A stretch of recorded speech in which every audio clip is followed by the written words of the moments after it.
Jeans competition, denim jeans competition কে খেলছে? চলো দেখিনি কে খেলছে। কি নাম আছে ভাই? রাকেশ হালদার। রাকেশ হালদার ইন্টারভিউ আমি আগেও নিয়েছি, তোমরা দেখতে পারবে হয়তো।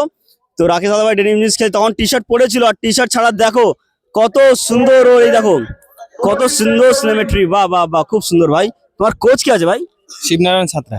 শিবনারায়ণ সাঁতরা। সাথে এসছেন? না না, আসেনি। তো যাই হোক দাদা, যারা সব আছে দাদারা আসেনি, আরো দাদারা আছে।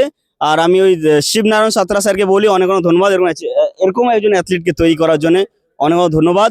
আর সাথে যাদের যারা এসছে হেল্প করছে সবাইকে থ্যাংক ইউ ভাইরা, থ্যাংক ইউ দাদা। এই দাদা ফিক্স তো খুব ভালো। কি নাম আছে দাদা? ভালো। আপনি তো অ্যাথলিট? আরে আপনি অ্যাথলিট না? আগে প্রিভিয়াস ইয়ারে অ্যাথলিট ছিলেন তাই তো? দেখে বুঝতে পারছি অ্যাথলিট ছিলেন। খুবই ভালো আপনার সিনেমেট্রি। আর চলো ভাই, বেস্ট অফ লাক, ভালো করো। হ্যাঁ, থ্যাংক ইউ। স্টেজে গিয়ে থামা। ওভারঅল চ্যাম্পিয়ন আগের বছর মহাবীরের আগেরবারে ওভারঅল চ্যাম্পিয়ন দাঁড়িয়ে আছে। কি নাম আছে ভাই? রাহুলজি সূত্রধর।